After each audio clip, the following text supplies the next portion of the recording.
శ్రీకాకుళం జిల్లా కాశీబుగ్గలో ఒక ప్రైవేట్ దేవాలయమైన వెంకటేశ్వర స్వామి ఆలయంలో తొక్కిసలాట జరిగింది. ఈ ఘటనలో 9 మంది భక్తులు మృతి చెందగా పలువురికి తీవ్ర గాయాలు అయ్యాయి. ఏకాదశి కావడంతో గోవిందుడి ఆలయానికి భక్తులు భారీగా రావడంతో తొక్కిసలాట చోటు చేసుకుంది. శతగాత్రులను స్థానిక ఆసుపత్రులకు తరలించి చికిత్స అందిస్తున్నారు.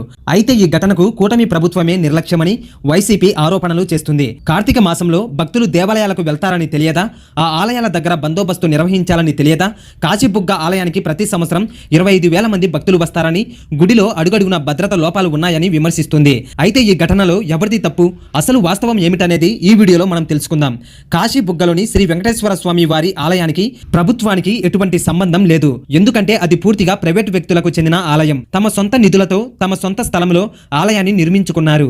ఈ విషయాన్ని శ్రీకాకుళం జిల్లా కలెక్టర్ కూడా అధికారికంగా ప్రకటించారు. గుడి ప్రారంభించి కేవలం 4 నెలలే అయ్యింది. అలాంటిది ప్రతి ఏడాది 25,000 మంది భక్తులు వస్తూ ఉంటారని వైసీపీ మీడియాలలో వార్తలు రావడం పూర్తిగా అవాస్తవం. ప్రస్తుతం హరి ముకుందు పండా అనే వ్యక్తి నిర్వాహకుడిగా ఉన్నారు. ఇంతమంది భక్తులు వస్తారని ఊహించలేదని, అందుకే పోలీసులకు అధికారులకు మేము సమాచారం ఇవ్వలేదని, ప్రసాదం పెట్టి పంపిద్దాం అనుకున్నామని, ఇంతలోనే ఇలా జరిగిందని హరి ముకుందు పండా మీడియా ముఖంగా ఆవేదన వ్యక్తం చేశారు. తాను డబ్బులు సంపాదించడానికి ఆలయం కట్టలేదని, 94 ఏళ్ల వయసులో తనకు ఓపిక లేదని, కేవలం మంచి ఉద్దేశంతోనే గుడి కట్టానన్నారు. ప్రతి సందర్భంలో ప్రతి ఘటనను జగన్ కూటమి ప్రభుత్వానికి ఆపాదించడం అనేది అసహ్యాన్ని కలిగిస్తుందని ప్రజలు అభిప్రాయపడుతున్నారు. అయితే ఈ తొక్కిసలాట ఘటనపై విచారం వ్యక్తం చేసిన ప్రధాని మోదీ మృతుల కుటుంబాలకు ₹1,00,000 చొప్పున, గాయపడిన వారికి ₹50,000 చొప్పున ఎక్స్ గ్రేసియా ప్రకటించారు. మన రాష్ట్ర ప్రభుత్వం తరపున కూడా మృతుల కుటుంబాలకు 15 లక్షలు, క్షతగాత్రులకు 3 లక్షల సాయం అందించనున్నట్లు నారా లోకేష్ తెలిపారు. భవిష్యత్తులో ఇలాంటి ఘటనలు జరగకుండా చర్యలు తీసుకుంటామని